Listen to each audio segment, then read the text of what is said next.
Bwana TikToker maarufu katika mtandao wa TikTok, TikTokers wengi sana wanamfahamu huyu. Anaitwa Zaudati, amefariki dunia Mei 30. Taarifa za kifo chake zimesambaa zaidi. Sasa fahamu chanzo cha kifo cha TikToker huyo, lakini machache kumuhusu yeye. Karibu sana. Sisi tunasema kwamba ametangulia na sisi tutafuata. Anaitwa Zaudati .og, akaunti yake ya TikTok, lakini nyingine maarufu ile ya Mrs. Sharo. Anafahamika alikuwa kwenye mahusiano na Mr. Sharo na mara kadhaa amekuwa wakizungumziana, kuachana, kurudiana, lakini wengi walikuwa wanawapenda kuwaona wakiwa pamoja. Taarifa tulizozipokea zinasema kwamba TikToker huyo amefariki kutokana na maradhi ambayo alimkumba siku chache za karibuni. Ingawa inafahamika kwamba alikuwa na maradhi ambayo alikuwa anamsumbua kwa muda mrefu, ambayo alikuwa anaishi nayo. Of course wakati wote huo alikuwa na furaha na maisha yake alikuwa yanaendelea kwa sababu tatizo alikuwa tayari kashalipokea. Lakini karibuni aliugua malaria na Mr. Sharo ambaye ndo mume wake, mpenzi wake ambaye kwenye mitandao huko tunamuona mara nyingi yuko naye, wanaachana, wanarudiana na vitu kadhaa vingi sana kuhusiana na wao. Sasa amesema kwamba Mr. Sharo mpenzi wake aliumwa malaria na baadaye malaria ikakata, baadaye akaja akaumwa tumbo. Though alikuwa na dozi ya sindano na yeye alishampeleka kwao kwa ajili ya kuweza kujiuguza, kwa sababu tunajua tena yeye ni mtu wa kutafuta, anatoka asubuhi na rudi jioni. Of course wote wanafanya biashara za nguo, lakini kula yao haipo mpaka watoke nje. Kwa hiyo akaona muda mwingi aweze kumpeleka nyumbani akajiuguze. Lakini wakati wote huo ambao wanafanya yote hayo, yeye Mr. Sharo mwenyewe sasa alikuwa kipindi cha nyuma anampikia mgonjwa wake. Kifupi alianza kumuuguza yeye kabla kumpeleka mbali zaidi.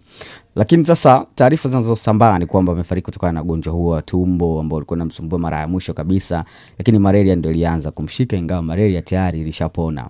Lakini kuna hoja hapa inatokea kwamba wazazi wa Zaudati ama .og au Mrs. Sharo walikuwa hawampendi Sharo, yani kwa kifupi walikuwa wataki Sharo na Mrs. Sharo wawe kwenye mahusiano kwa sababu ya kwamba walikutokea kumchukia. Na hii ni baada ya katika kipindi ambacho wanagombana, huyo binti alirudi kwao, na aliporudi kwao katika siku 3 tu akarudi kwa Sharo. Kwa hiyo na walimpa kama laana hivi kwamba ukirudi kwa Sharo sisi sio ndugu zako tena, vitu kama hivyo. Lakini kwa hiyo ni kama vile wazazi waliona kwamba mtoto wao amefall in love sana kwa Sharo na hakuna chochote kile kinashindikana, na huyu ndo huenda akawa anamtia upumbavu. Kwa hiyo kwa nini wasiachane? Anamrudia, anaachana, wanagombana, anafanya nini?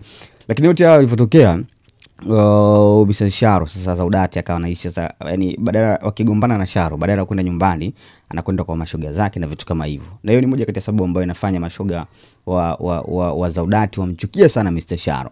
Hata katika msiba wamekuwa wakimshtumu kwamba hajaenda hospitali mpaka dakika za mwisho, lakini kwa kweli yeye Sharo ndo ambaye alituma pesa kwa mashoga wa Zaudati. Yeye wakati anaumwa alituma shilingi 28,000, lakini hawakumpa taarifa kwamba mgonjwa wao yuko mahututi. Walikuja kupata taarifa za kifo. Hata yeye mwenyewe anasema kipindi anatuma hela angeambiwa kwamba mpenzi wake yupo kwenye hatua mbaya zaidi, angetoka huko alipo na kwenda kule moja kwa moja kwa sababu ya machungu na kumshuhudia ama kumuona mgonjwa wake. Lakini wao hawakumwambia hivyo. Walikuwa wanajua utaratibu wake wa kuumwa kama kawaida, na alijua siku hiyo ana sindano na jioni atakwenda kumtizama. Kwaona vitu kama hivyo. Lakini ameondoka TikToker huyo. Of course alikuwa na ndoto kubwa sana kwenye maisha yake, kwa kuwa tayari mitandao ya kijamii imekuwa ni kama fursa hivi.